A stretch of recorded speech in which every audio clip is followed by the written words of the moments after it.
Welcome to the Combat Learning Podcast. As always, I'm your host, Josh Peacock, 4th degree black belt in Taekwondo and a martial arts skill training specialist. If you're new to the show, please sign up to the Combat Learning newsletter at combatlearning.com/newsletter. I'll send you cheat sheets on how to transform your drills into maximum skill building games and get you up to speed on the science of motor skill learning for martial arts. Plus, you'll never miss a show. Go to combatlearning.com/newsletter to get those resources now. In this episode, Emil continues to explain how he does the constraints-led approach to Muay Thai. We cover a lot of subjects in this episode, including other ways to control for intensity or going too hard, how to introduce leg kicks and leg kick defense through sparring games, what the fundamentals of Muay Thai are as a sport and how can we understand it at a dynamic and foundational level, how constraints can lead to adaptive or maladaptive fighting strategies, how Emil conceptualizes the use of Thai pads and heavy bags now. Of particular note, Emil unpacks how he teaches his learners to coach each other and communicate for each other's safety and learning benefits. This is an amazing dynamic. It's something I want to see. In fact, I want to hear ecological coaches talking about more and doing more. If you're excited to jump in, hit the subscribe button on your podcatcher and enjoy the show. So is that one of the ways you control for intensity? Are there any other ways that you help control for intensity and make sure that contact is not excessive during practice? So a lot of times I've talked a lot this semester about like what we actually know about brain trauma and basically that we don't know anything. So keep that in mind. Be careful with one another. If you hurt your partner, well, you're not going to have a partner. And I think a lot of people don't want to hurt their partners. They don't come in and look to punch the other one full force in the face. Basically, if you tell them, hey, punch this guy in the face, they're going to be like, what, really? So they have that kind of ingrained in them that to not hurt one another. But also in terms of like if we're doing the sparring and it's the first round, people are maybe a little bit have a lot of adrenaline in their body from the warm up. I might throw that in there like, hey, this is the first 3 minutes. We have 1.5 hours left. Keep the energy levels so that you can perform this whole entire 90 minutes and not just the first round and then you're gone for the next round.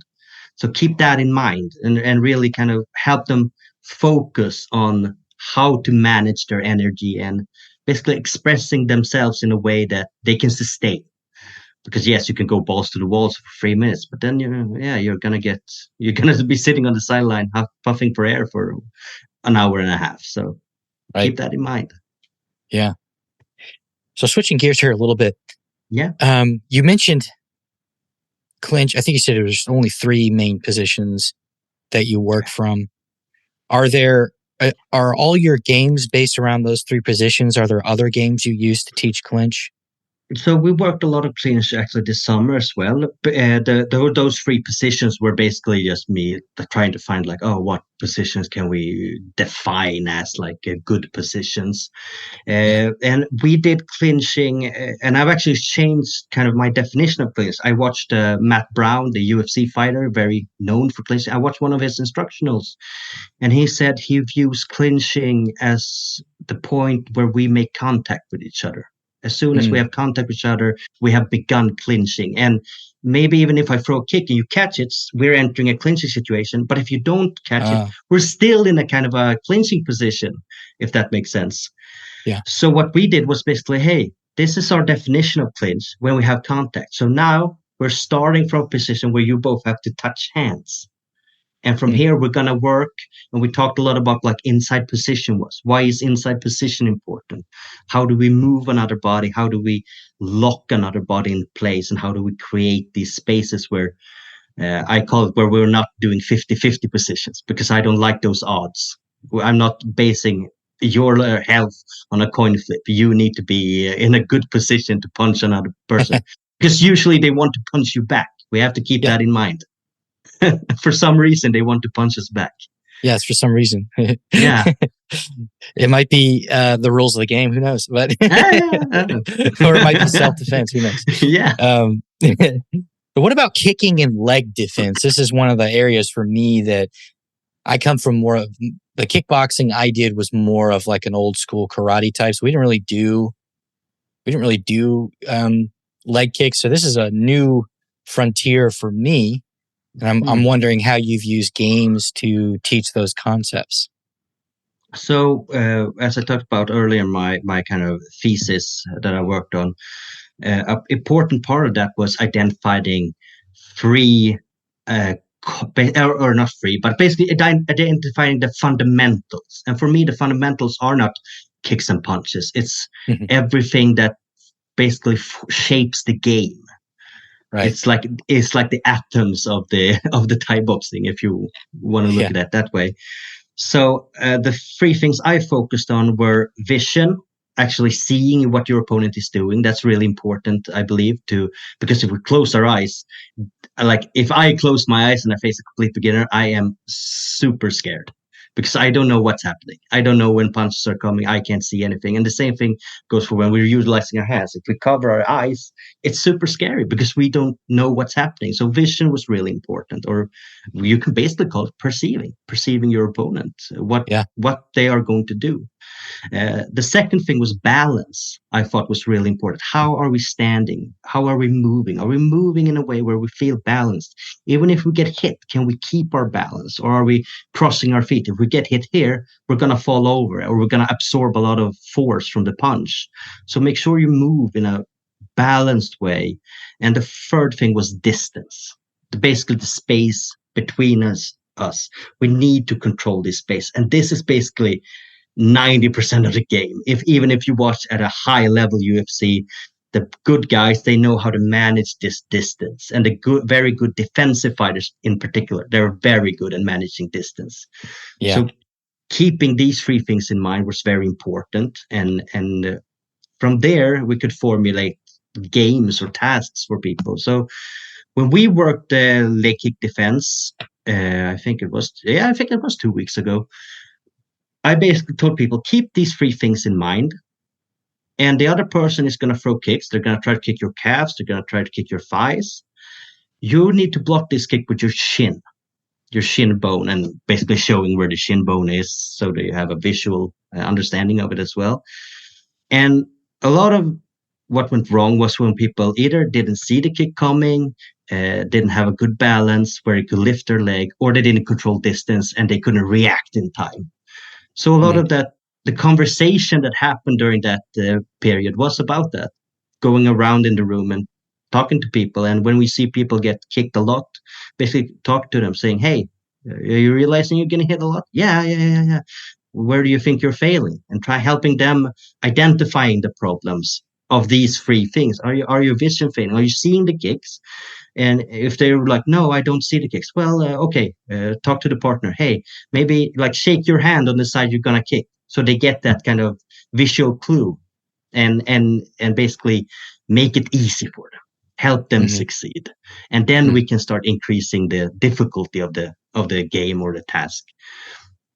But otherwise, making people aware of that. But I also find it difficult. But I found it difficult even when we're doing like technique drilling to get people to kind of lift their legs. It's a pretty unusual position, but Yeah.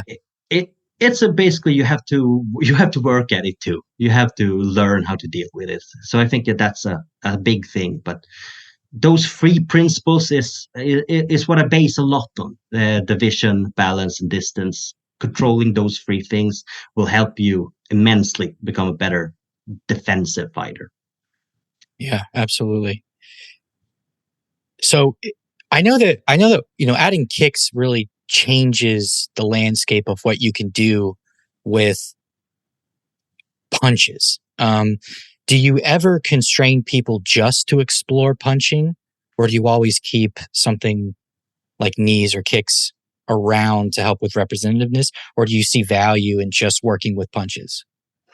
I think there is some value to working with punches because you can kind of teach that being sound, having a sound guard, keeping your hands up or moving your head, basically always keeping the upper body in mind, because kicks are generally slower. They're going to take time to set up, Yeah. things like that. But punches are fairly quick. We're also I say we, as the people who run the Muay Thai sessions at Nakadoyo, we're very MMA inspired. So and a lot of us have a bit of an MMA background, so we value punching a lot. And we've said this about the way we compete, that we only care about what rules are going to get us disqualified.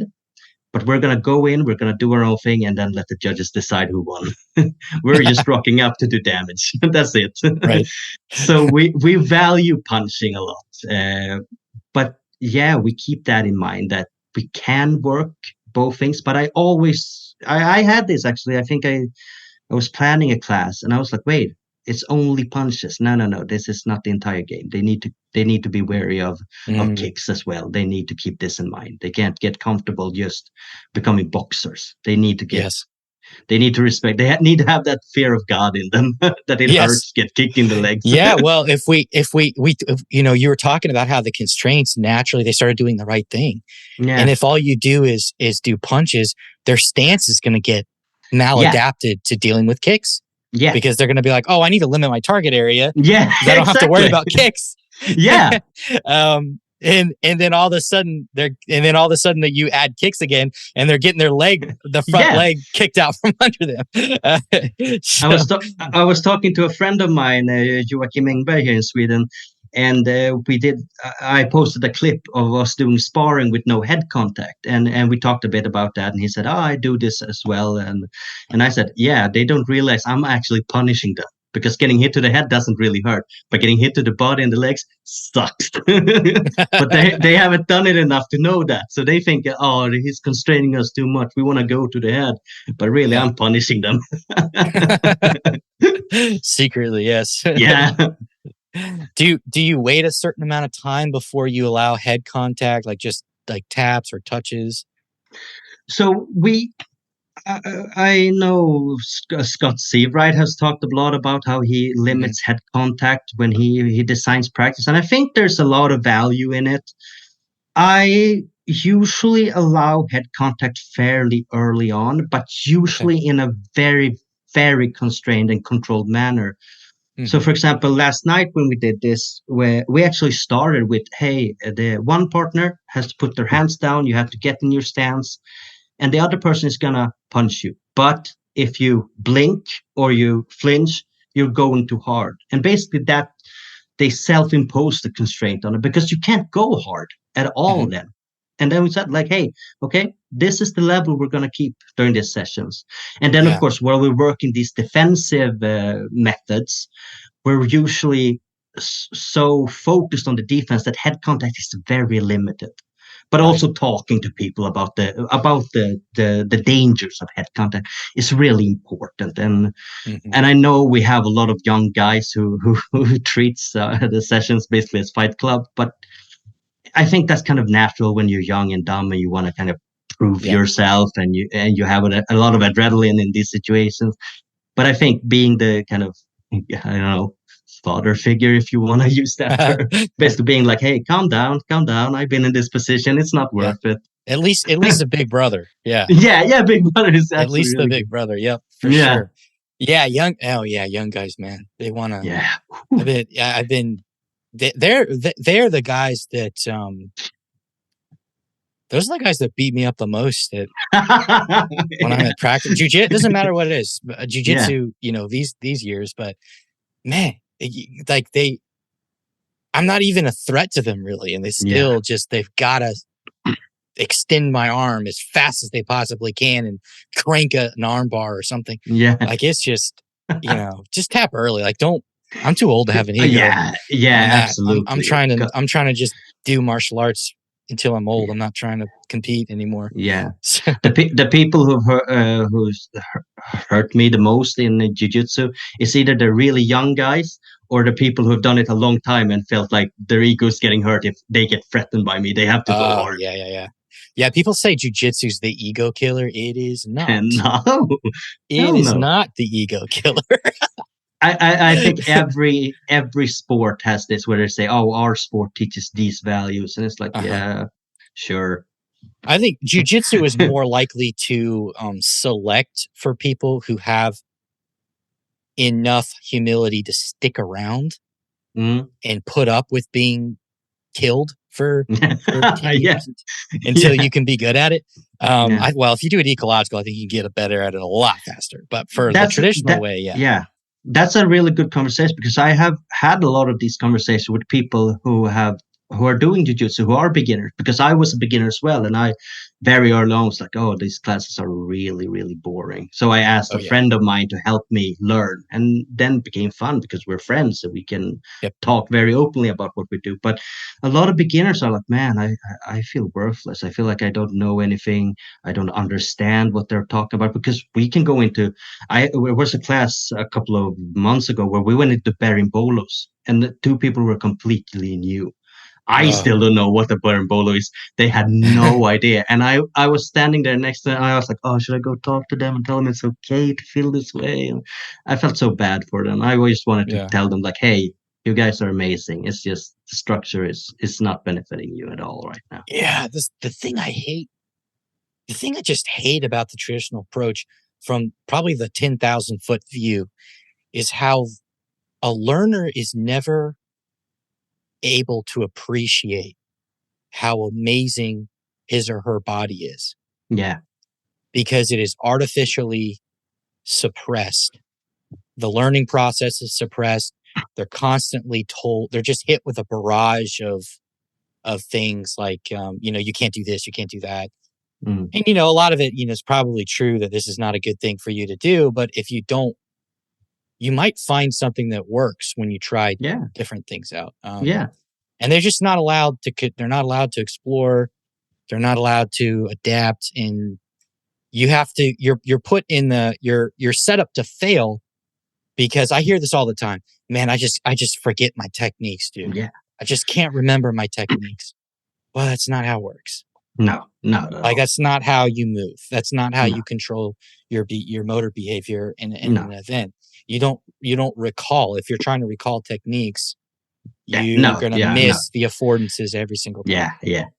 I had this situation I was grappling with a friend of mine. He's a brown belt, and I had him in a kind of a setup for an arm triangle, and suddenly I heard someone shouting my name, and it was a black belt sitting by the wall, and he was like, "Get your right shoulder down to the ground. Get your right." And I just remember, what's my right? Oh, yeah, dude. Yeah, No, no I'm like, way.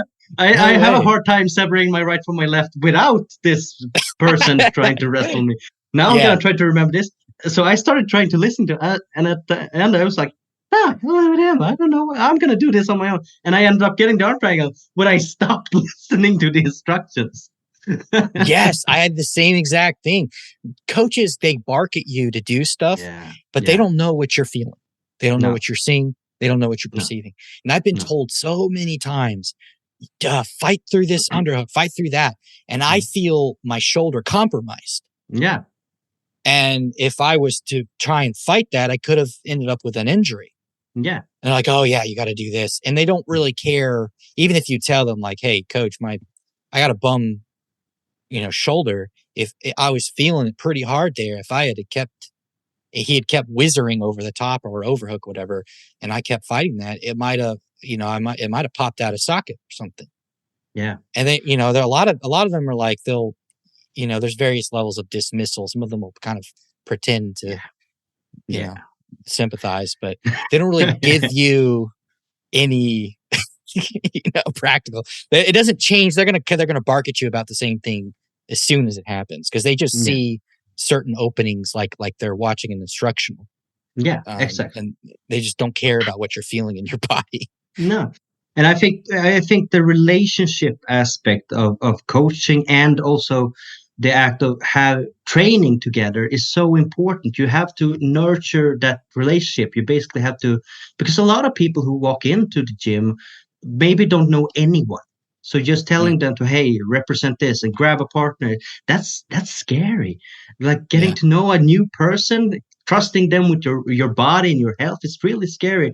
One thing we've done that has had a amazing success is when we've done these games, we basically do a 3 minute round and then we have 1 minute rest. And in the past, it's basically like, oh, grab a drink of water and change pad holders or something like that. But what we started doing now is you have 1 minute, talk with each other. What did you do good? What did go less good? And Hmm. talk with one another. What's the problem? How do you solve them?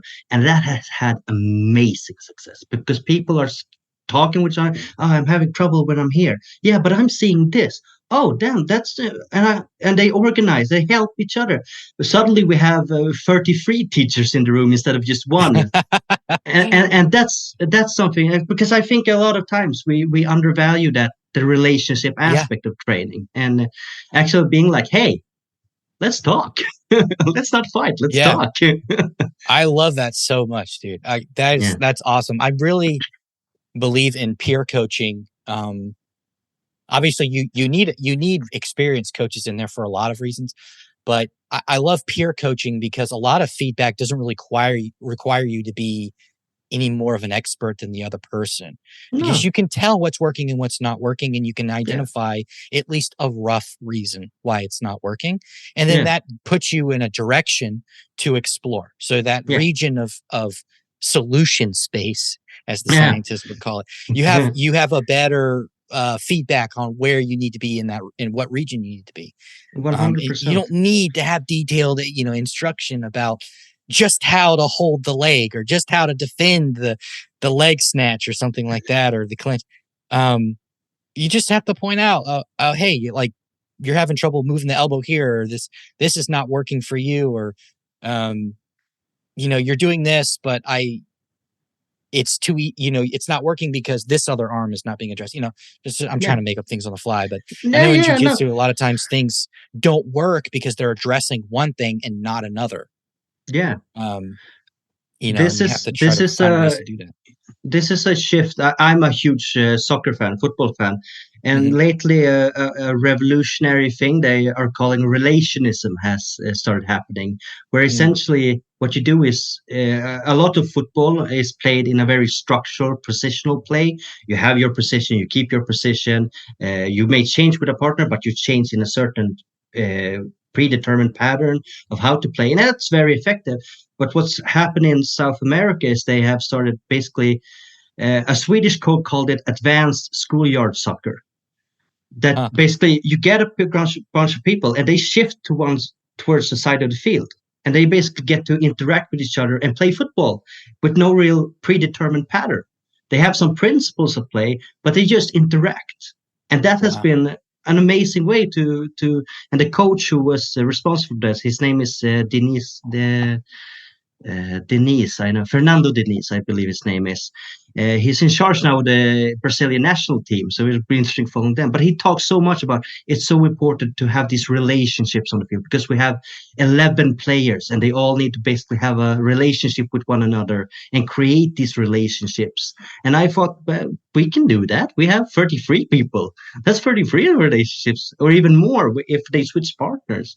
So let's nurture this and let's basically build a team because that's almost more important, I think. Because even if the teaching methods are not up to standard, if you have a good relationship with someone and you have that willing and you have the motivation to get better, you're gonna get better. Then you Yeah. can utilize the training methods to get even better. But I think relationship aspect is the most important almost. Yeah. What a novel concept, learning teamwork through playing as a team in the sport. Yeah, it's crazy, right? What a novel. It turns, I mean, it is cool to do things outside of the game together. Like, who, who knew you didn't have to go play laser tag to become a better team?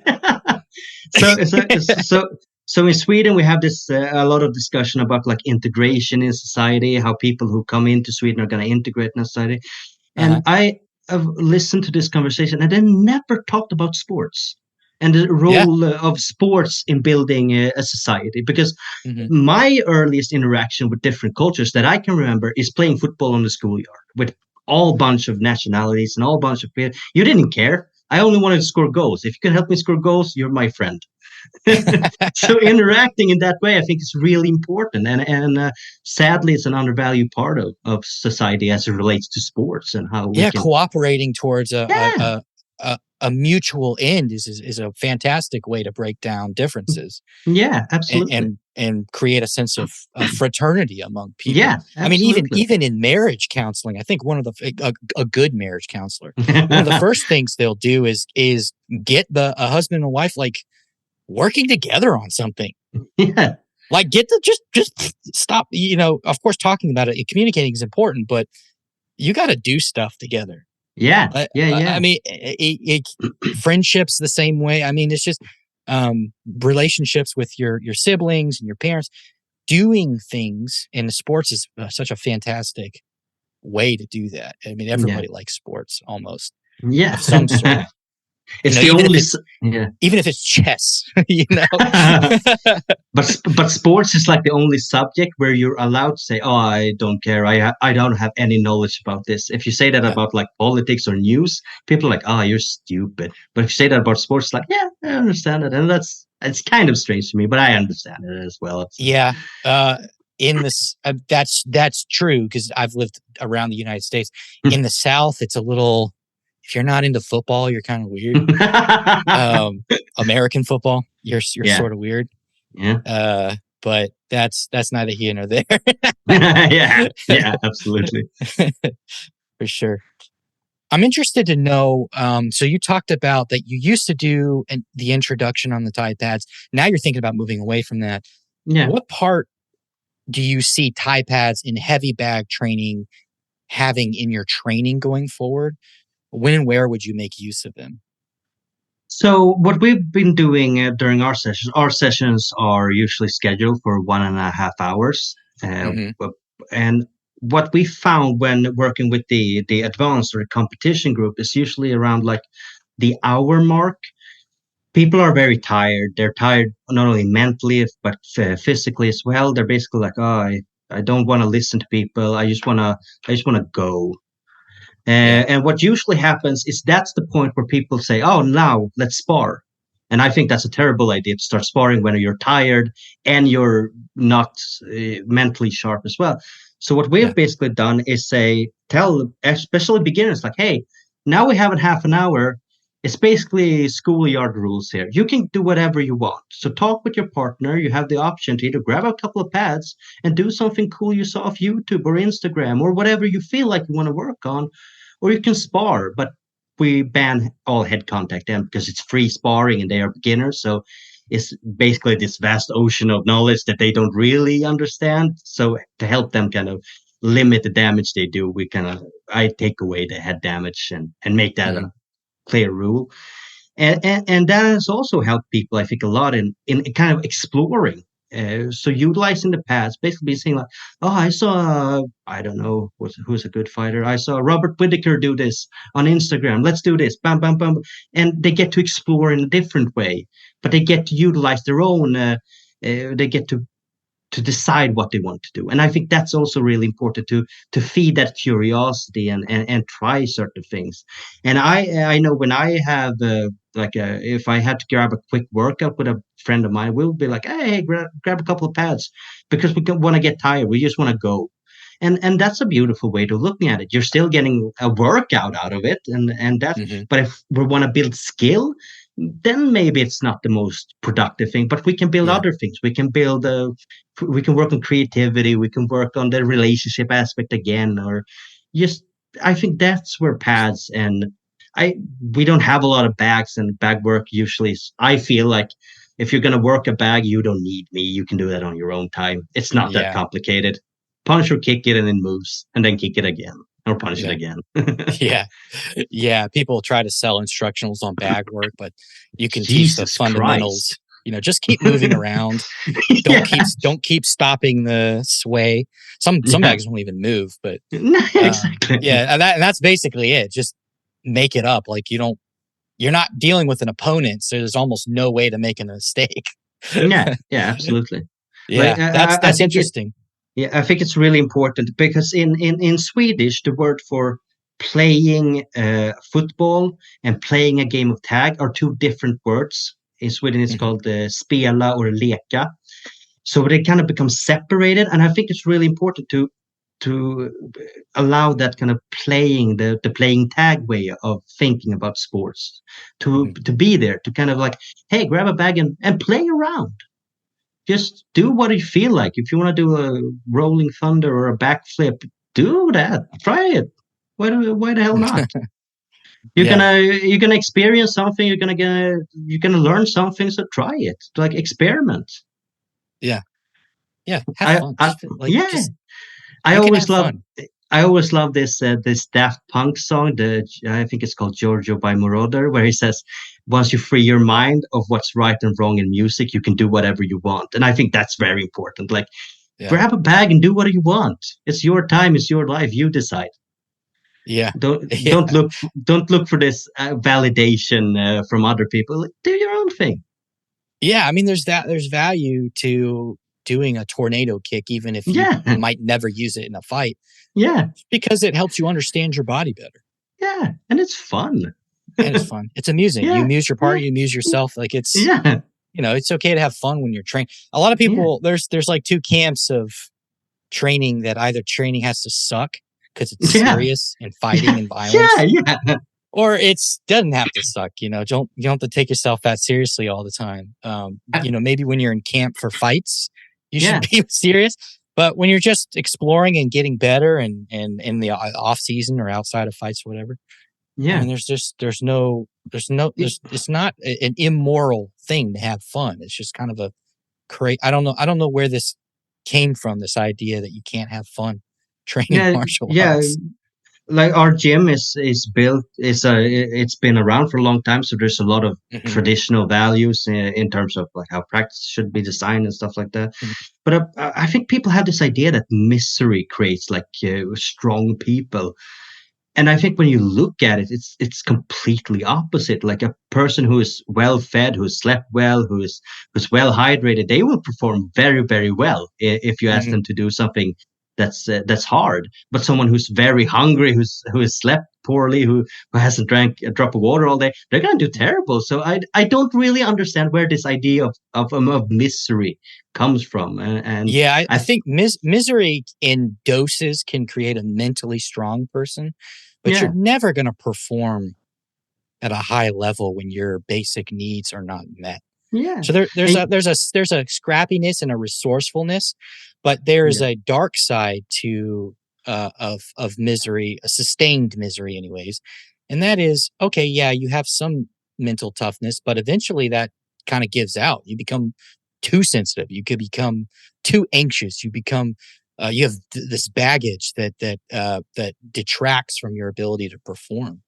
Yeah, I think also again that's the relation aspect. You have to kind of know the person you're putting in these miserable positions because I know just myself. I had a lot of bad anxiety when I was a teenager. So just going to the class was a really big step out of my comfort zone.